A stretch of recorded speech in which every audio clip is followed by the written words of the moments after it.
Hatid ng UP Diliman Gender Office. Gender Radio.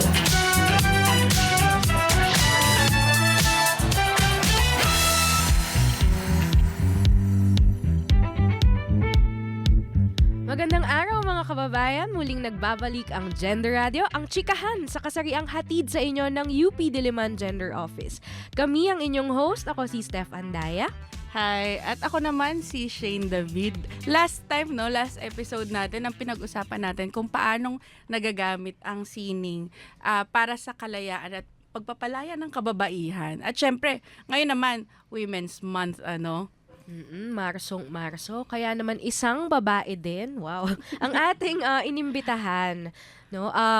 Dahil nagsisimula na ang kaguluhan sa ibang bahagi ng mundo. Natatakot yung mga mamamayan, syempre, yung mga pamilya natin. Ano nangyayari? Gera na ba? Kaya minabuti naming maging paksa o maging topic ang tungkol sa posibilidad ng world peace para sa ating mga bata, para sa ating mga pamilya.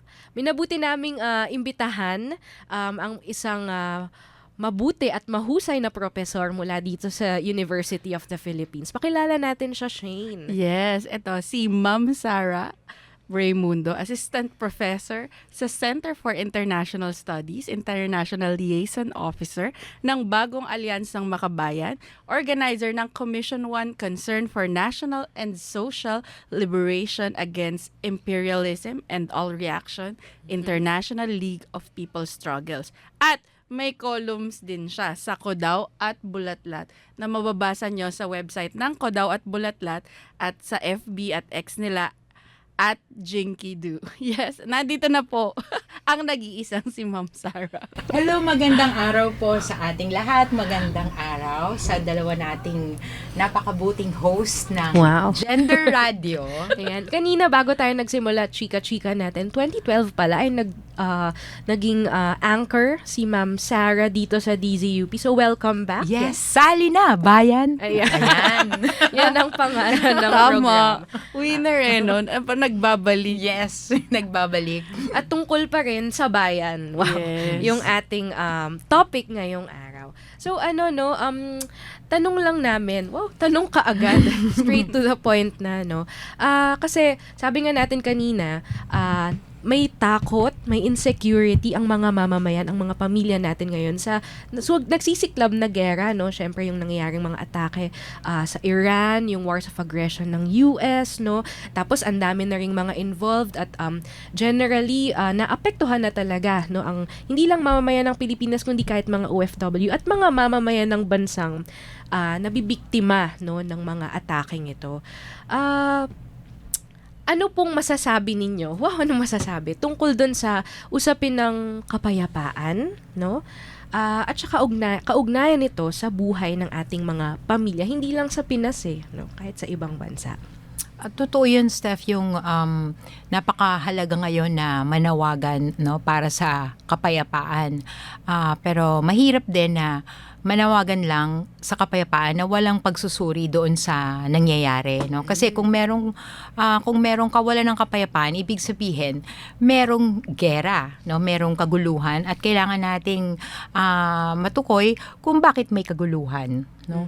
So ito na nga yung nangyari nung hindi lang ito nagsimula nung Sabado, no, nung nagsimulang inatake ng Estados Unidos at ng Zionistang Israel ang Iran, kundi pangalawang wave na to in the last 2 years, 'di ba? Nangyari na rin to nung isang taon, mid last year, no, ganun din ang ginawa ng Estados Unidos at Zionist Israel sa Iran. At noong tumugon ang Iran, dahil siya rin naman ay may kapasidad, no, na ipagtanggol ang kanyang sarili dahil matagal nang napoprotektahan ng Iran ang kanyang pambansang soberanya since the 1979 Iranian Revolution. Nag-announce yung US na okay, tapos na yung 12-day war, no? Biglang may 12-day war, biglang inanunsyo na kasi nakita ng US na okay, may kapasidad, no? So tinigil nila. Pero habang nagkakaroon pa ng negotiations ang US at Iran, bigla na lang umatake ng matindi ang US, no? Ang nababalitaan lang natin yung sa media ay syempre yung malala din naman talaga, no, yung atake na yung pagpatay sa kay Supreme Leader, no, kay Ayatollah Khamenei, na matindi, no, kasi nung January narinig natin na kinidnap, no, Sa Venezuela. kinidnap ang sitting president President Maduro and first combatant Celia Flores. Ngayon naman ay pinatay ang Supreme Leader, no. Pero ang hindi talaga nabibigyan ng pansin, no, nitong nakaraang 2 araw, at kailangan din nating tulungan yung mamamayan ng Iran na ma-amplify yung kanilang mga panawagan. Hindi pinapakita, or bihira lang unless halugugin mo talaga sa social media, no. Pero sa mainstream media wala talaga doon. Yung massacre sa South Iran, yung massacre sa Minab, yung massacre sa Lamerd, no, kung saan napakaraming pamilya, mga residente ang pinatay. May yung nababalita, yung halos ngayon 167 primary school girls ang napatay doon sa pinasabog na eskwelahan na primary school. Yung huling bilang 167, tapos 90 plus ang critical condition.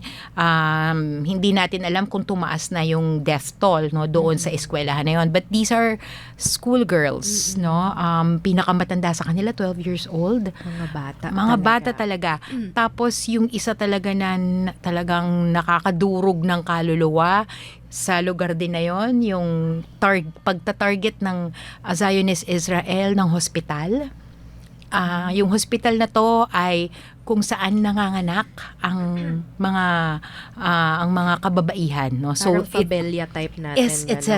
Exactly, Fabella, no. So sumabog yun lahat, no, mga sanggol, mga expectant mothers, mga pregnant women na nagpapatingin, nagpapa-check up, lahat yun, no. So merong mensahe, yung ganong klaseng, yun nga, yung katulad ng sinabi ko, it's really soul crushing. Yung pagmabasa mo talagang, no? So it's really a message of defeat.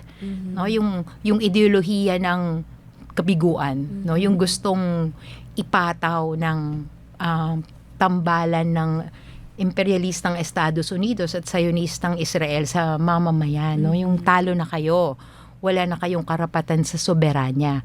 Kaya babalikan ko lang yung sinabi ko kanina na totoo na napakahalagang manawagan sa kapayapaan sa panahong ito, pero meron yung mga kakambal.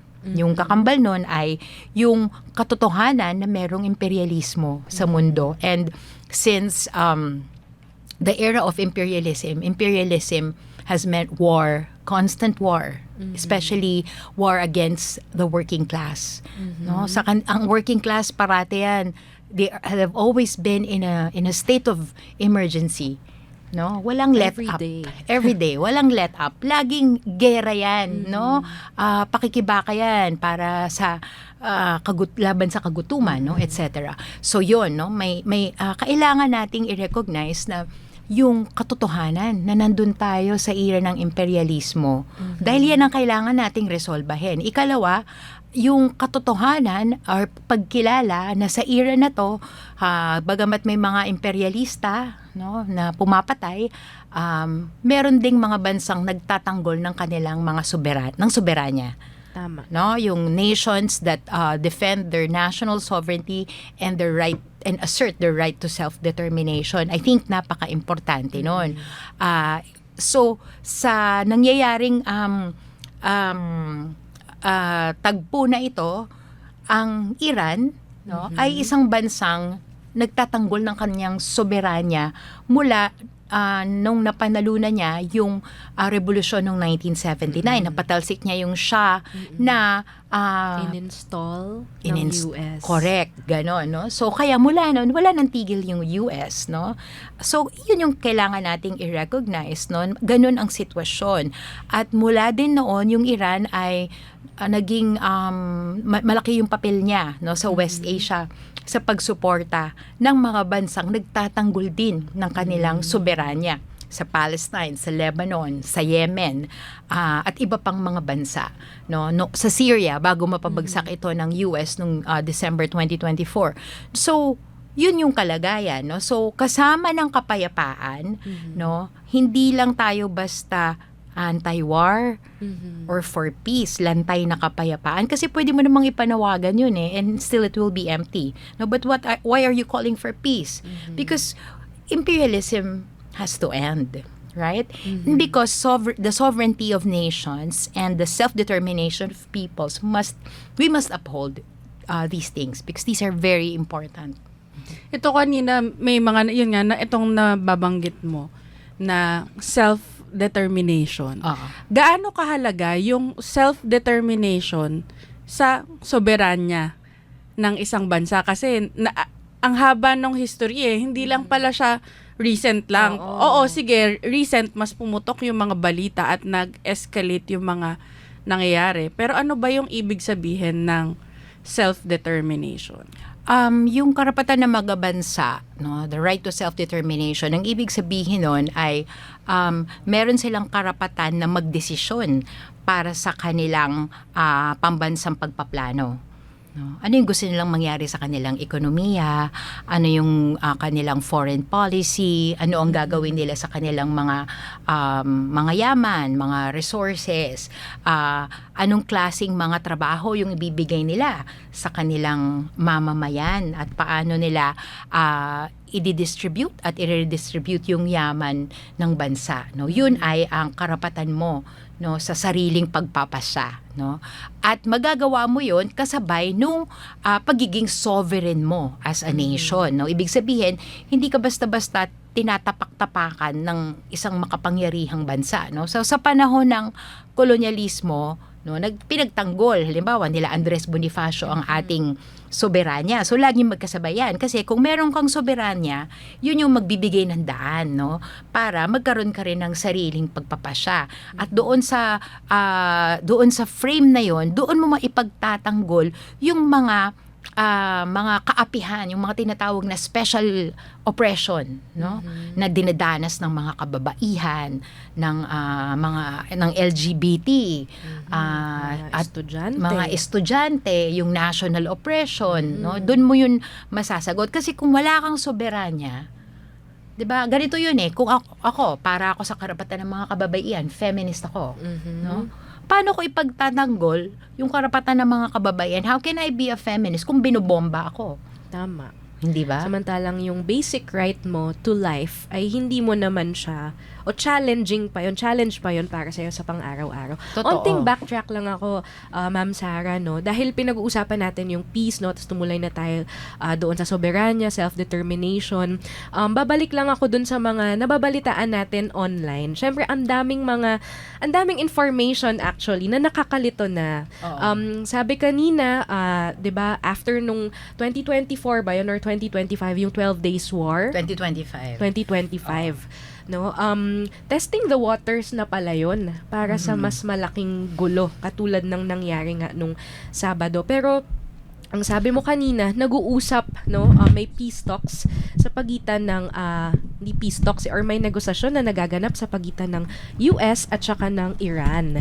Tungkol saan ba to? At bakit hindi ito lumalabas? Tapos sasabihin mo kanina na umatake yung US doon sa Iran, no? Ano bang nangyayari? Bakit nangyari ito? Primarily, tungkol ito doon sa nuclear energy na dinedevelop ng Iran para sa kanyang sarili. At ito yung dinisable ng US at Israel nung 12-day war. Kasi pinagbibintangan ng US at Israel yung Iran na gumagawa daw ito ng hindi lang basta ito nuclear energy, no, kundi ito ay nuclear weapon. No, mga ganon, no? So yun ang bit. So sa napakatagal na panahon, ang Iran ay sumusunod doon sa mga protocol ng mga multilateral bodies, nagpapa-inspection sila at nakita naman doon sa huling inspection na mukha namang wala silang arsenal, wala silang pagawaan ng mga nuclear weapons and so on and so forth, no? Pero hindi laging ginagamit ng US yung ganong klaseng propaganda para bigyan ng suhay or illegitimize yung kanyang pag-atake sa Iran. No? So, ngayon, pasukin natin yung tungkol sa usapin ng nuclear.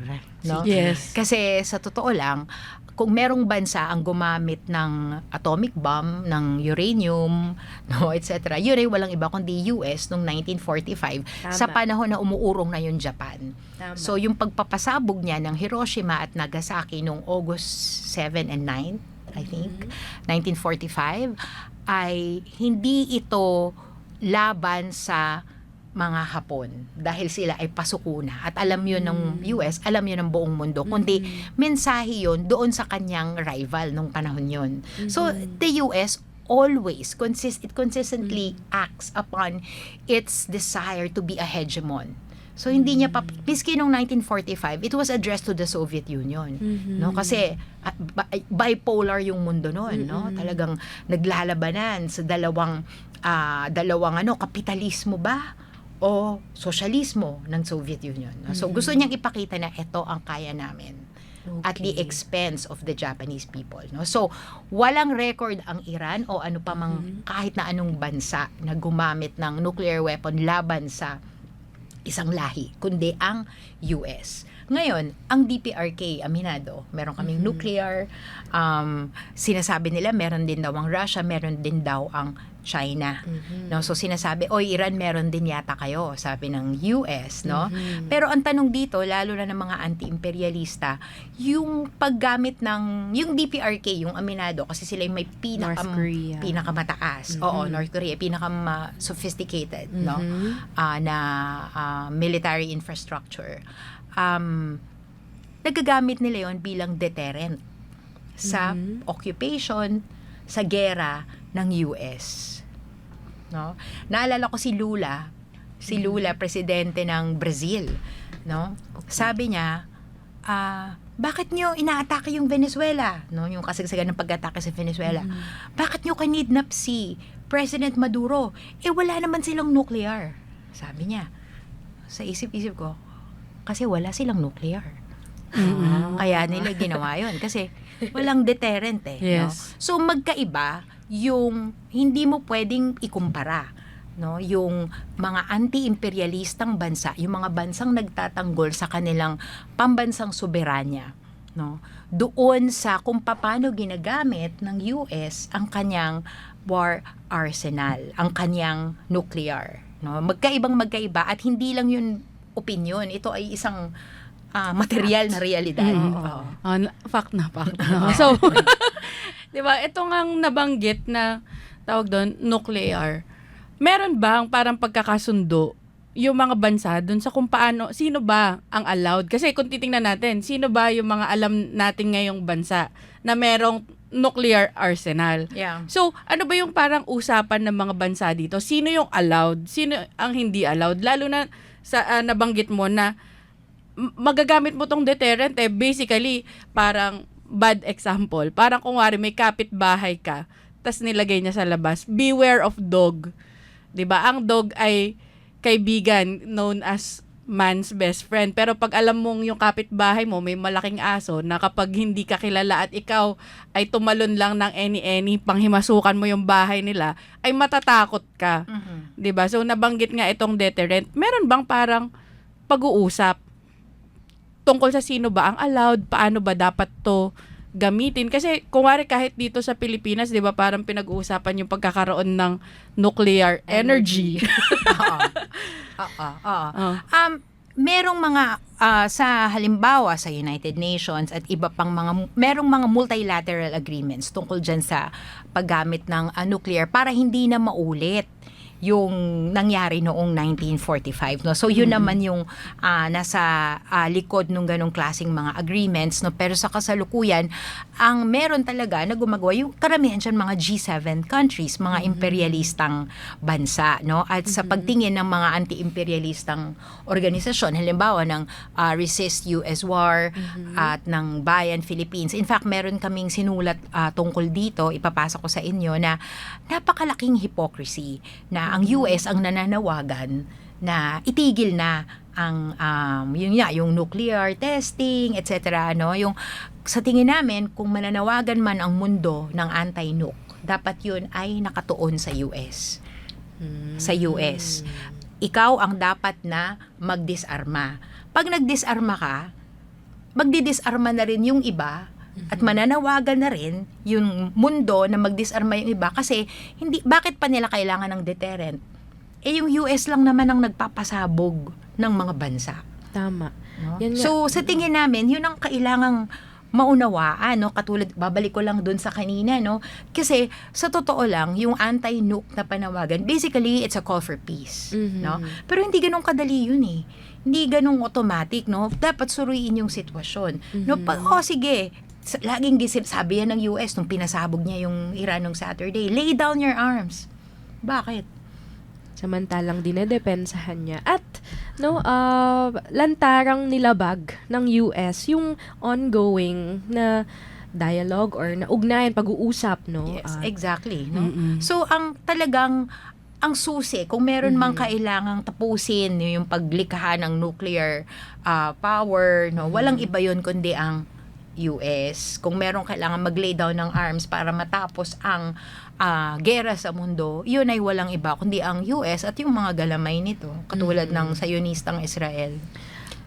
Yan, no? Ang dami na natin agad na pag-uusapan kung paano magkakaugnay. Hindi lang yung nangyayari ngayon, pati yung nangyayari pa nung unang panahon, no, na mga wars of aggression, itong pag-aagawan ng mga teritoryo ng mga imperialista na at the end, yun nga, ang tunay na nagsasuffer yung mga civilians. Yes, yung mga bata, yung mga pamilya. At dahil dyan, no, ang dami pa natin pag-uusapan. Pero kailangan muna natin mag-break.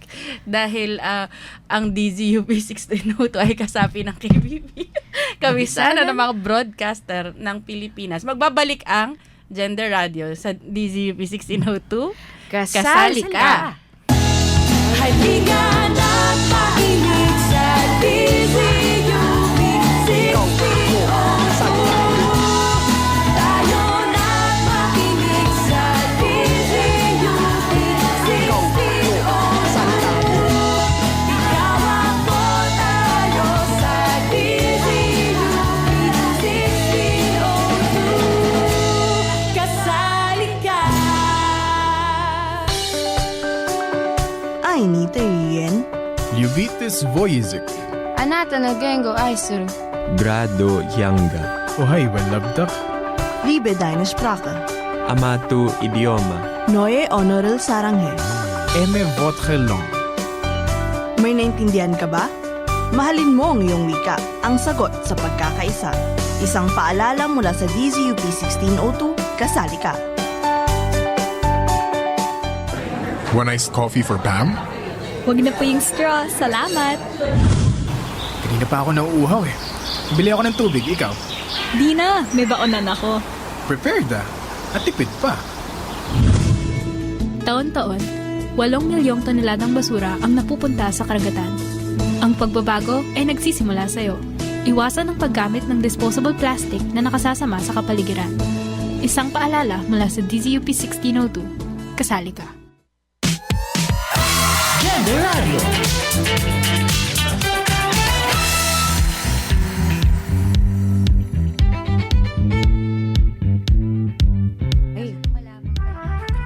Mainit po ang balitaktakan namin dito habang naka-break dahil sa relevance ng ating topic ngayon. Yes. No? Nagbabalik tayo dito sa Gender Radio at kasama nyo pa rin kami. Ako si Steph. Ako si Shane. At syempre kasama natin ang ating guest na si Prof. Sarah Raimundo. Yes. Okay na ba sa 3 units ng first gap natin? Para tayo na crash course dun sa kung ano yung tawag doon. Ano nga ba yung pinagdaanan ng iba't ibang mga wars of aggression dito sa mundo, no? So, kanina nabanggit natin yun nga, aggression. Tapos kung titingnan mo sino ba yung laging laman ng balita, yan sina Trump, sina Netanyahu, na parang nagsisiga-sigaan, no? Kung kumpara sila yung pinakamalalaking bully ng mundo ngayon. Tapos yun nga, mahalagang sabihin na dahil ang pinaka-biktima ng mga pinapasiklab nilang gulo at mga atake ay mga sibilyan, no? Hindi ito gera ng mamamayan, no? Gera ito ng mga imperialistang macho, tulad ni na Trump, no? At yung iba pang mga leader ng imperialistang bansa. Ngayon, no, tanong lang namin, Prof. Sarah, no, paano naging usaping kasarian ang digmaan? No? Madami pa akong tanong actually, pero simulan muna natin dito sa paano naging usaping kasarian ang digmaan. Hindi mahiwalay yun sa gender kasi una, yung mundo natin, yung imperialistang sistema ay umiiral siya at nananatili siya sa pamamagitan ng hindi lang ng accumulation of profit, kundi accumulation of war. No? Kailangan mo yun para for profit. At kailangan mo rin ngayon ay yung accumulation of waste. Hindi lang ito toxic waste, kundi wasted lives, sabi nga nung isang Lebanese na na teorista na si Ali Kadri, na sistematiko yung pagpatay sa surplus population. Oh, no. Ngayon ng sistemang imperialista na nakikita natin, no, yung tinuturing na surplus population ay isa doon sa mga pinagmumulan din, no, kung paano magiging makapangyarihan pa rin ang imperialismo sa kabila ng krisis, no? So kailangan niya maghasik ng gera. Bakit? At kung bakit ito may kinalaman sa kasarian, dahil sa loob ng isang sistema, no, meron tayong tinatawag na system of production. No, kasi kailangan nating 'di ba, mabuhay, 'di ba? So nagki-create tayo ng halaga, 'di ba? So sa pag-create mo ng halaga, merong halagang ibebenta 'yan, may exchange value yung mga manggagawa, so meron silang wage, merong use value, merong yung use value karaniwan yung gamit, 'di ba? May tinatawag tayong unpaid labor, 'di ba? Yung at karaniwan gendered 'yan, no? Yes. At karaniwan pag sinabing gendered, kababaihan 'yan. Pwede may konting kalalakihan, pero halimbawa yung pag-alaga ng mga bata, pag-maintain ng bahay, and so on and so forth, no? And other forms of labor na kumbaga ang papel niya ay i-maintain na yung sistema. Hindi siya nagpo-produce ng mga produkto, no? So, kung merong production, may realm of production, meron ding realm ng social reproduction, no? So, yung social reproduction ay yung pamamaraan kung paano mo isusustain yung production under an imperialist system. Okay. 'Di ba? And social reproduction is highly gendered, performed by women, but not just women as in all women, but working class women. Usually, and most of the time in the peripheries of imperialism, of capitalism, ito yung mga colonies and semi-colonies, ito yung mga magsasaka, ito yung mga manggagawa, yung mga semi-proletariat, no, informal workers, no, mga nanay na walang sweldo, no. So, pagkapanahon ng walang peacetime, quote-unquote peacetime, pero matindi yung problema mo dyan sa yung idea ng economic problems every day, no, kinakaharap mo yan. Hindi lang kasi sinasabi kasi na totoo yan, yung mga nanay, yung mga kababaihan, ang problema nila, sila yung pinagkakasya nila yung budget at laging kulang, no. Totoo yun. At unpaid labor yon, 'di ba? Management yun eh. Yeah, pero yung isang hindi masyadong pinag-uusapan, yung nakikita mo yung mga kababaihan, ikaw yung 24/7, nakikita mo yung mga anak mo na isang beses lang kakain sa isang araw. Yung maglalakad papuntang eskwelahan, no? Alam na alam yan ng mga kababaihan, yung kita mo yung suffering, no? Kasi halos wala nang kakayahan yung mga lipunan na i-socially reproduce yung kanilang community.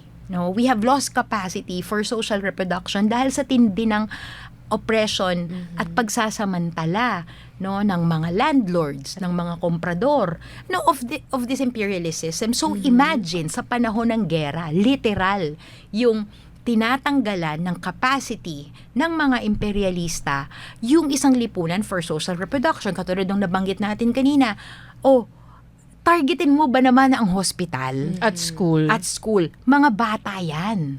No? At nagkataon lang ba na doon sa Estados Unidos, naglalabas yung mga Epstein files kung paano nila pinapatay yung mga kabataan. So, makita mo yung imperialismo, it really disables the whole world to socially reproduce itself, and ngayon literal na targeting children, no? At so yun yung I think yun yung napakahalaga na yung kasi gendered ang social reproduction, and I'm not just talking about gender women. Yes, it's mostly women, but also it's mostly global south countries, kasi most people in the global south wala na silang wageless workers, wala nang trabaho sa panahon ng gera. Saan ka magtatrabaho? Wala na bukas diba? na mga pabrika. Yes, kaya nga yung mga policies, kanina tinanong niyo ako tungkol dun sa yung tungkol sa nukes, no? Kaya yung US, no, isa doon sa, I think connected din to, no, doon sa social reproduction, no, na hindi ko nabanggit kanina, umatras si Trump noong 2018 doon sa Joint Comprehensive Plan of Action kung paano i-reduce yung nuclear. No, may ganon umatras siya. So wala na siya doon. Hindi na siya kasali doon. Parang yung papel ng US sa West Philippine Sea na sinasabi niya, ipagtatanggol ko kayo. Ito na ang mga US bases. Ipagtatanggol namin kayo sa China. Pero hindi siya signatory sa UNCLOS. No? So parang tawag doon, para kung titingnan natin, no, medyo may kaplastikan, Hypocrite Diba? talaga na hindi ka sumusunod, wala kang pakialam sa Non-Proliferation Treaty ng nuclear, no, dahil alam mo na kung sasali ka doon, baka maging posible sa mga tao to socially reproduce themselves. No, so ganun yung problema, no? Talagang ang gusto ng imperialista ay mag-accumulate yung mga buhay na sinayang. At sa gera, ang unang-unang namamatay, kababaihan at mga bata. Bakit? Hindi sila armado. Wala silang self-defense. Ito, no, kung titingnan natin, no, very parang sa iba't ibang sides, titingnan mo, very unfair. Itong lahat ng to, very unfair. Tapos kung hindi lang siya social reproduction, pati yung literal na production ng mga country ay tawag doon, pinaparalyze. Kasi paano ka magtatanim?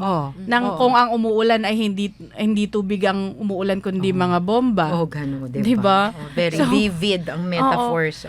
Tapos tawag doon, laging laging parang meron silang sa sinasabi na, hindi, kasi itong country na to, may ganito siyang system na pinopromote, na parang, magandang pinapangalanan ni Ma'am Sara, imperialismo. Sino ba, bakit kung pinipigilan nila yung production, ano ba yung kita What's nila in it dito? for them? Yes. 'Di ba? Sino bang kumikita dito? Sino bang nakikinabang? Miski sila hindi na makikinabang, no? Kasi kailangan mo ng labor 'Di ba? Para sa isang imperialistang sistema, saan ka kukuha ng profit kundi sa pinipigamong labis na halaga mula sa mga manggagawa, no? Mula sa mga mamamayan, no? So, pinapakita nung kasalukuyang sistema natin na humantong na sa gera, na walang tigil na gera, na hindi ito sustainable, na ito ay papatay sa atin, ito ay nakakasira sa environment. Imagine, ang grabe na yung epekto niyan, yung mga bomba na yan, no?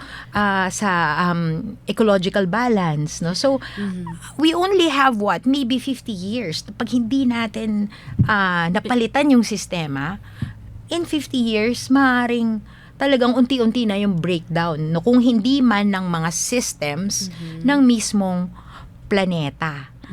No? So, umabot na sa ganun. Maalala ko lang, no, yung All Eyes on Rafa na campaign, di ba?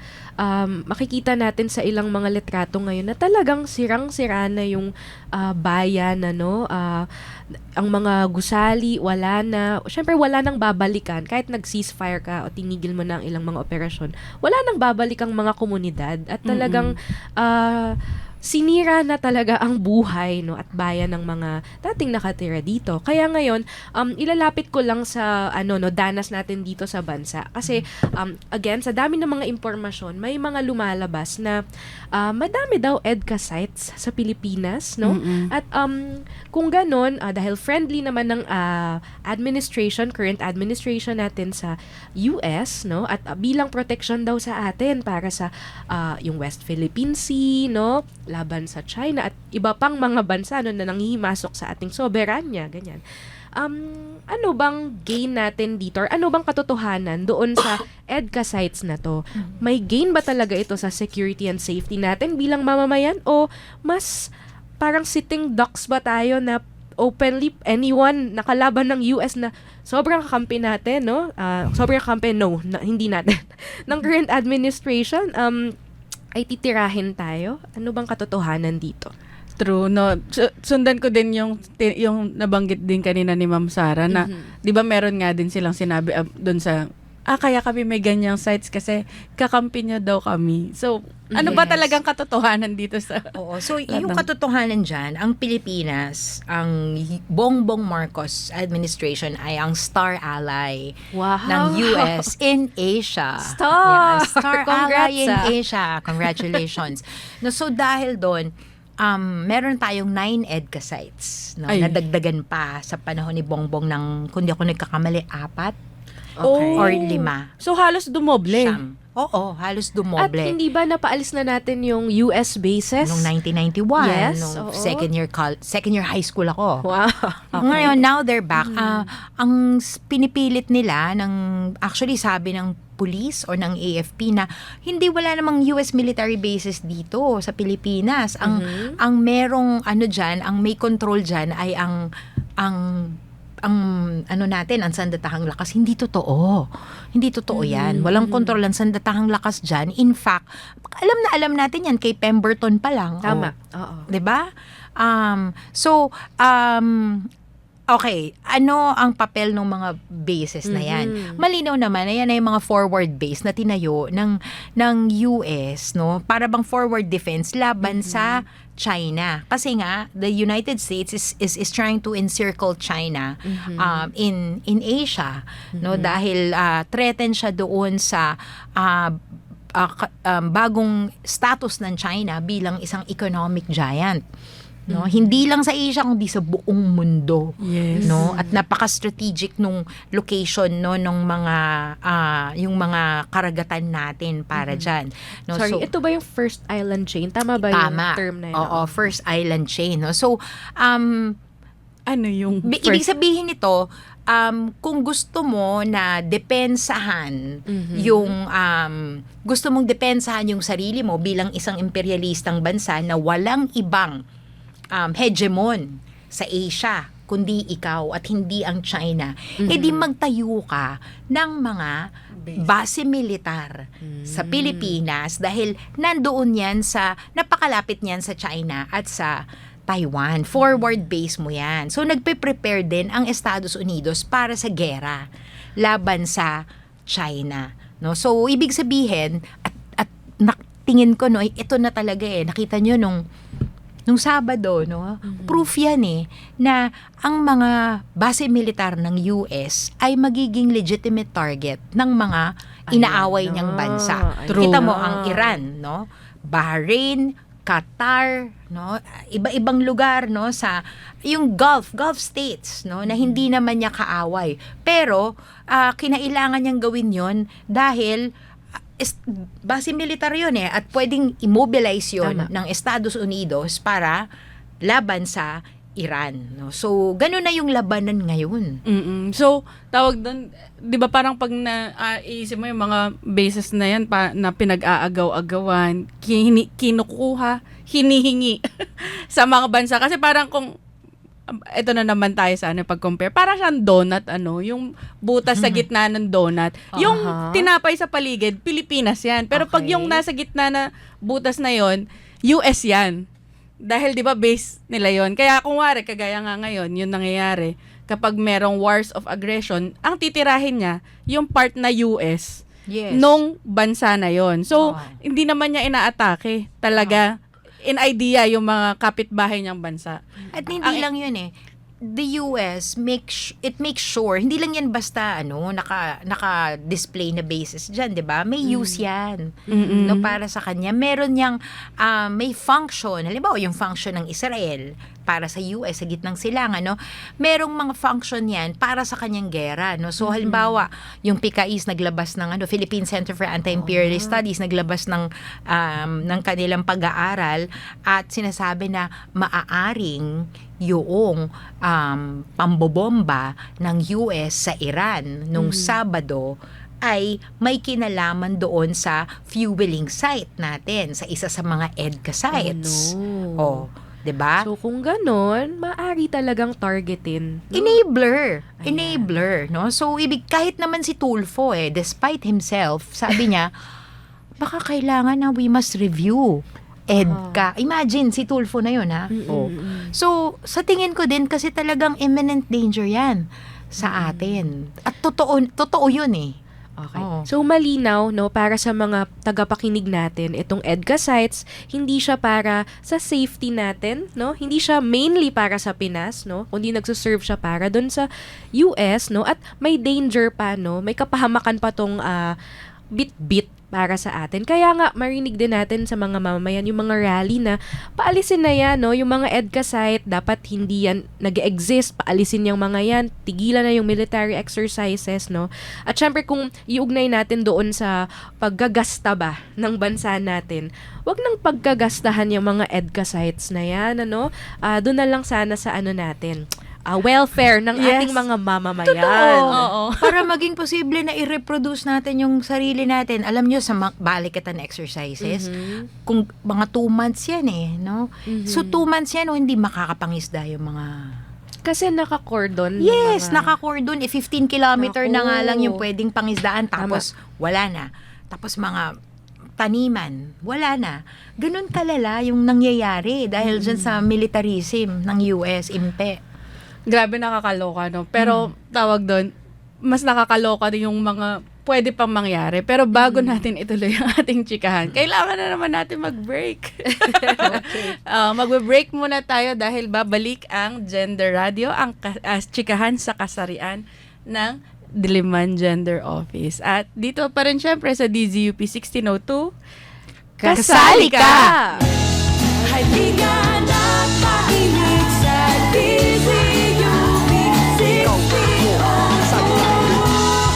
Tayo na makinig sa DZUP 1602. Ikaw ako, tayo sa DZUP 1602. Kasali ka. Para po! Dito na lang tayo. Pwede ba dito? Okay lang yan, para mas maikli lalakarin. Ayun, tapos kagabi, text ko ulit si Crush. O tapos? Tapos, inamin ko na crush ko siya. Tapos sabi, Bitin ba? Mas malungkot naman kung mabibitin lang ang buhay mo dahil lang hindi ka tumawid sa tamang tawiran. Gumamit ng mga footbridge o kaya naman ng pedestrian lane para makaiwas disgrasya. Isang paalala mula sa DZUP 1602, kasali ka. Magandang araw, klase.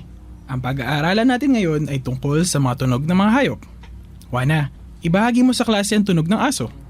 meow, Kung ganun, ano ang tunog ng pusa? moo, moo. Juana, saan mo naman natutunan ng mga bagay na yan? Nabasa ko po sa internet eh. Huwag basta-bastang maniniwala sa nababasa sa internet. Isang paalala mula sa DZUP 1602, kasali ka.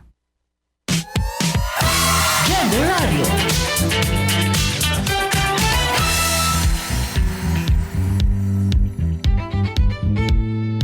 Ayan, no, grabe. Kung alam nyo lang yung mga pinag-uusapan ngayong break, chika. Pero, naman, ilulup in namin kayo. Nagbabalik po ang Gender Radio, ang chikahan sa kasarian ng Diliman Gender Office. Dito pa rin, syempre, sa DZUP. At kanina nga, pinag-uusapan natin, no, kung bakit, tawag doon, bakit gendered itong usapin ng imperialismo at saka wars of aggression. Tapos nabanggit na rin nga kanina na makikita natin yung mga merong US bases na ano talaga sila, naapektuhan. Tapos babalikan natin dahil naalala ko, 'di ba dati yung UP, ang flagship campus niya ay sa UP Manila. True. Tapos dahil may nagkaroon ng World War II na hindi tayo kasali. Pag tiningnan nyo, merong Axis tsaka Allied Powers. Parang, 'di ba, kala mo kung saang telenovela pero actual history. Tapos wala dun sa kampihan na yon. Hindi nakalista dun yung Pilipinas. Hindi and tayo yet, main character. Oo, hindi tayo main character pero tayo ay mainly destroyed. Tapos, Wow, okay. tapos nailipat nga dito sa UP Diliman. So dapat na ba tayong matakot para sa ating kahihinatnan? Hinatnan. Kasi may concrete na epekto tong mga nangyayari, no, na wars of aggression, yung mga pambobomba sa iba't ibang mga bayan, yung casualties nga, actually yung sinasabi mong school, 50 pa lang yung huling basa ko doon, 160 plus na pala, no? Yes. At yung sinasabi nating playbook ng US, 'di ba ginawa din niya yung mga pambobomba sa bakery, no? Yung mga ospital din sa Palestine, 'di ba? Yes. Ginagawa din niya ngayon sa Iran. Ngayon, ulit onting hila lang ulit dito sa sitwasyon natin sa Pinas, mainly doon sa mga pamilya, no, ng ating mga kababayan.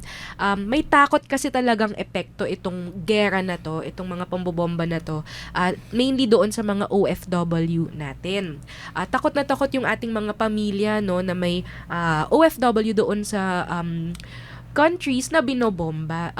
Meron ka bang ilang mga balita or facts na maibabahagi at ano bang magiging kahinatnan ng ating mga kapwa Pilipino dito sa mga bansang ito, no? Sa mga susunod na araw ba huhupa kaya itong gera na to, no? Itong kaguluhang to? Ang huli kong nabalitaan kagabi, merong isang service worker sa Israel na isang casualty, no, na namatay, no, dahil sa pagbomba, no. So sa Israel merong isa, tapos meron ng 1,000 as of today, meron ng 1,000 OFWs ang inarrange na uuwi, no, mula sa iba't ibang lugar sa West Asia and sa Gulf. No, so marami pa na nandun pero ayaw sana nilang umuwi. So napakalungkot, no, nitong nangyayari kasi babalikan na naman dun sa wala kasi silang trabaho dito. Tama. Pero ang kakaharapin naman nila kapag sila ay na-export ay gera. Tama. Yan na yung mundo natin eh. Kahit saan ka pumunta, pag ikaw ay malakolonya, no, sa isang imperialistang sistema, yan ang kahihinatnan ng mga kababayan natin. Gera o patay ka rin doon, patay ka rin dito. Sa Dito, gutom. tsaka dito may halok pang pahiya. Yun yung masaklap. 'Di ba? Yung pag umuwi yung mga OFWs, pahiya sila. Wala silang mukhang maiharap sa mga pamilya nila. Kasi paano nila bubuhayin, no? Naalala ko lang sa news, no, yung sinasabi mong namatay na Pinoy sa Israel. Nag-anunsyo actually yung palasyo na susuportahan yung namatay, no, etc. At para doon sa mga Pinoy na gustong umuwi mula doon sa mga bansang yun, papunta pabalik sa Pilipinas, susuportahan naman daw yung mismong pag-uwi nila. Pero syempre, again, ang tanong, pagbalik ba nila dito, anong mangyayari? Di may army na naman tayo ng mga unemployed.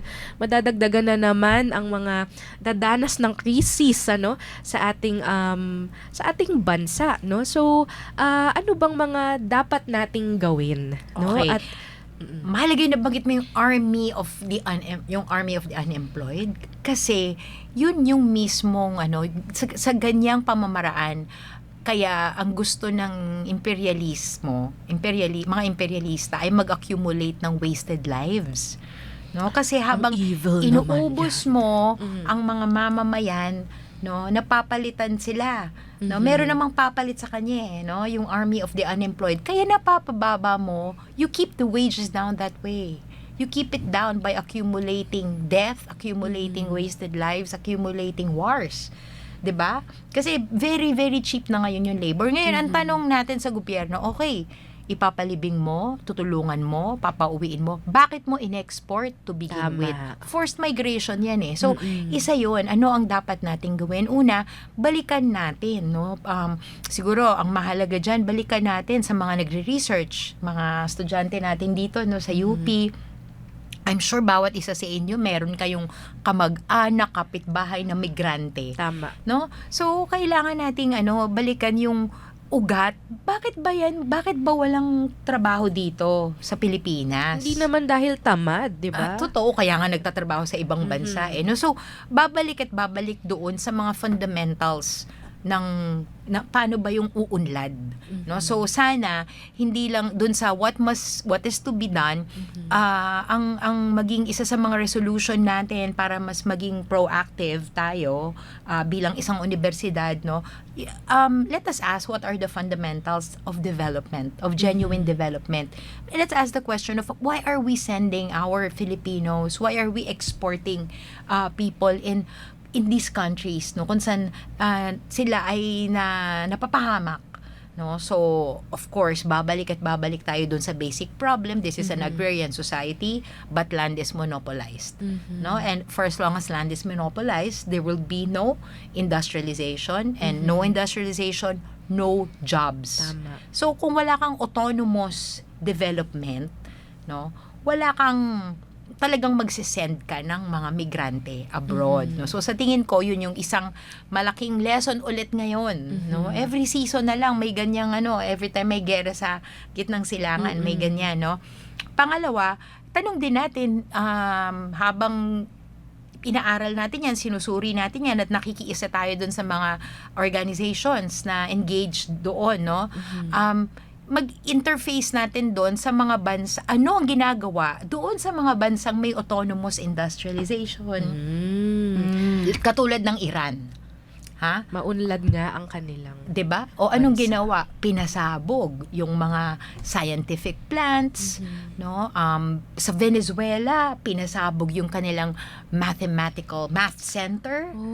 Yung mga ganun talagang very systematic, no? Yung pagpatay doon sa knowledge production, doon sa yung pagkakataon ng isang bansa na mapanatili yung kanyang sovereignty, no? Kasi ang sovereignty hindi lang naman yan yung parang pagpapamacho na parang mayo naman kayo. Yung mga gano'n, no? Yung sino ba nagsasabi ng gano'n? Pero actual yun na support ng gobyerno sa autonomous development, autonomous industrialization, at sa pagsusuporta doon sa lalong-lalo na sa food production via agrarian planning. Tama. So pinaparusahan sa ngayon yung mga bansa na may ganong capacity. So itanong natin kung bakit at makipagkaisa tayo. Yes, eto no, kung titingnan mo, parang yung mga imperialista, galit sa mga subjects, no? Science, math, tapos... Oo nga, may anti-intellectual. Oo, itong sa nung napaka-heartbreaking, na kunwari sa Palestine, ang ginawa talaga nila, inubos nila yung mga university, yung mga library, na, di ba, parang... Scholasticide. Yes, di ba, na parang ayaw namin na alam ninyo ang inyong kasaysayan, ayaw namin na alam ninyo ang inyong mga science and math. Yes, ayaw namin na alam ninyo ang heritage ninyo, no? Oo. Ayan. At maalala ko lang, no, sa usapin ng development, ayan, ano nga ba ang tunay na pag-unlad, 'di ba? Syempre may onting nudge doon sa issue natin doon sa Sustainable Development Goals, ayan, na SDG Park. Ayan, very malapit na sa ating campus, ano. Syempre yung park na yan ay para daw sa pag-unlad, no? Samantalang may matatama ang mga komunidad, no? At parang maliit itong sample ng pagbabansot doon sa tunay na pag-unlad, 'di ba? Ayan. Sige, tawid na natin. Hindi, naalala ko kasi kanina napag-uusapan na natin yung mga mawawala ng trabaho. Nakakalungkot siya at grabe. Iba yung isipin mo bawat pamilya yan. Kanina, may nakasabay ako, non-chismis, nakasabay ako sa ikot jeep na pinagkukwentuhan nila, yung tito ko uuwi, dapat siya sa April kasi may piyesta sa kanila. Okay. Pero ngayon, hindi niya alam kung paano siya makakauwi. Kahit gusto niya Dahil nasaan? Dahil nandun din siya sa West Asia. Oh. So, syempre, dahil ito nga, ganito na yung mga nangyayari, ano ba yung dapat nating gawin? Parang, kailangan na lang ba nating malurk dito? Kasi, tapos, ano yung dapat nating gawin? And, possible ba?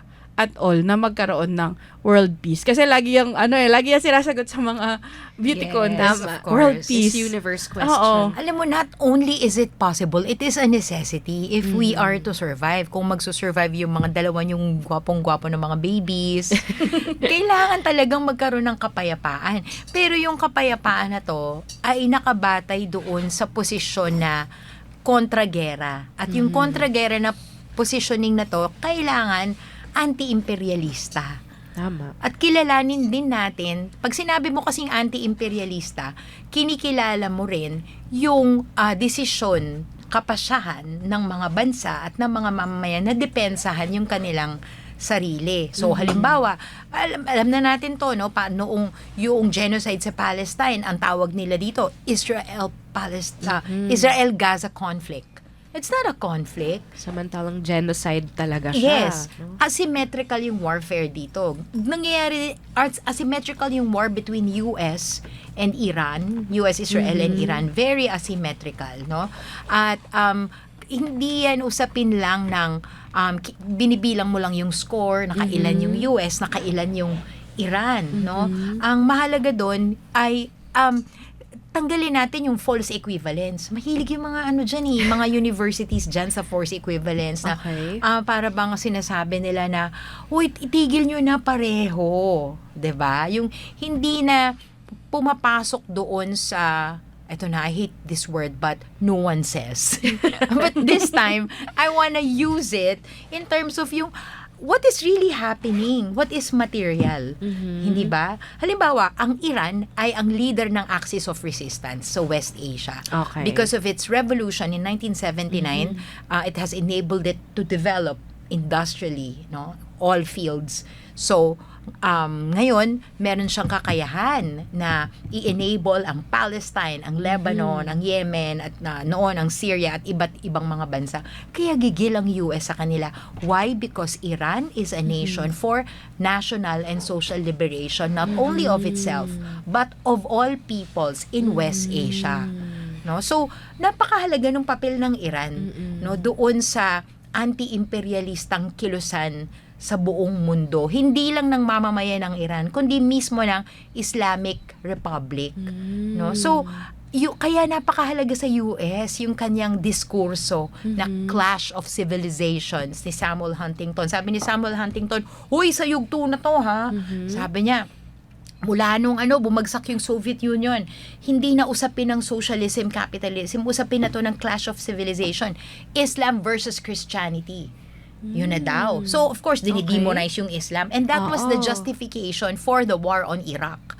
That sort of, discourse na Islam is terrorism.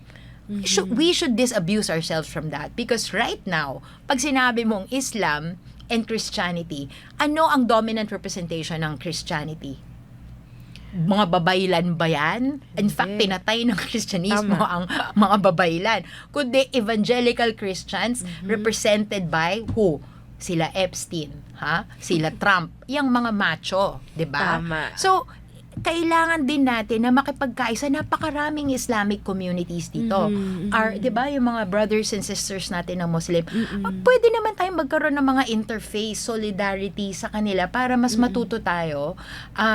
Hindi lang basta natin tinatanggap na, yung mga babae na Muslim, na halimbawa na Islam yung religion, aping-api sila. Totoo ba yan? Totoo ba yan? Tanong nyo kay Amira Lidasan yan. Ayan, O, diba? ating princess. Yes. So, sa tingin ko, ang dami-dami nating kailangan pagsimulan, no, in terms of consciousness, no, and kasi kailangan natin mag-build ng solidarity. And I think yung anti-imperialist solidarity, we're not going to invent the wheel. Why?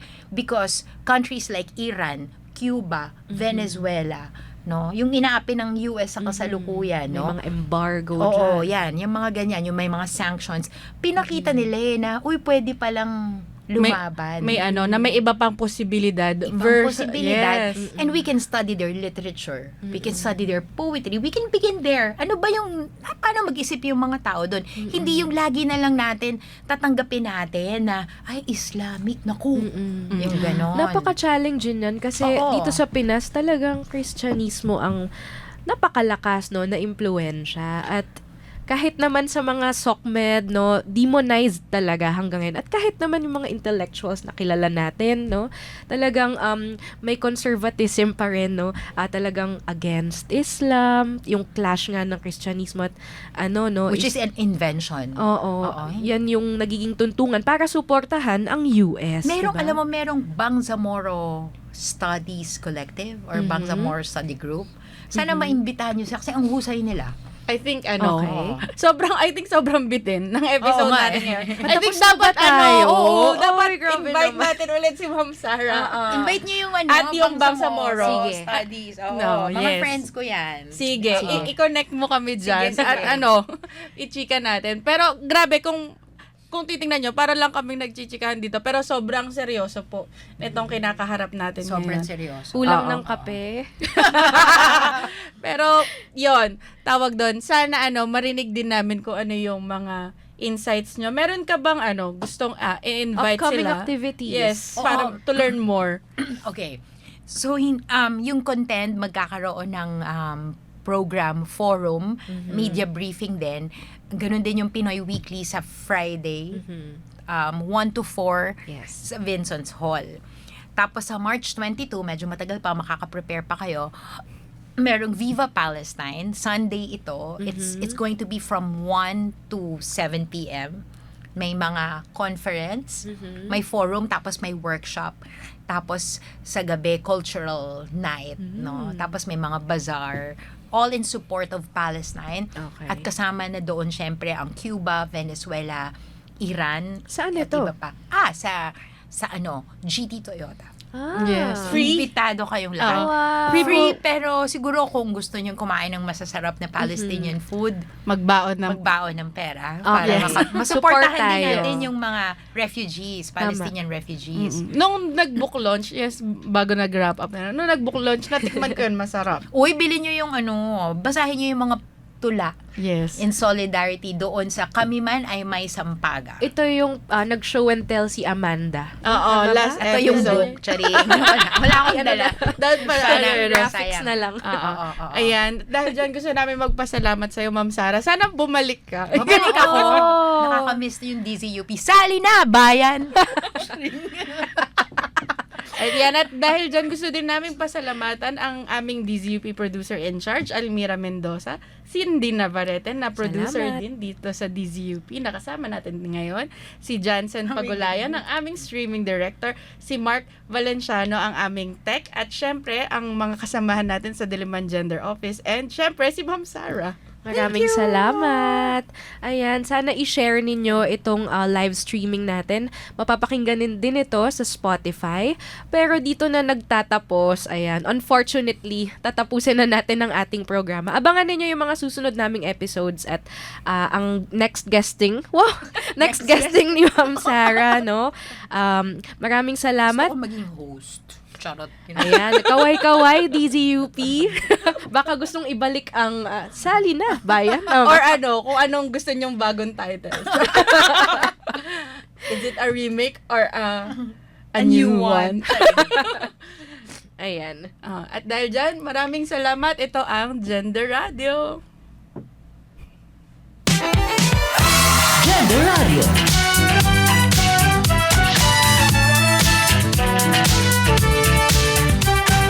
Hatid ng UP Diliman Gender Office.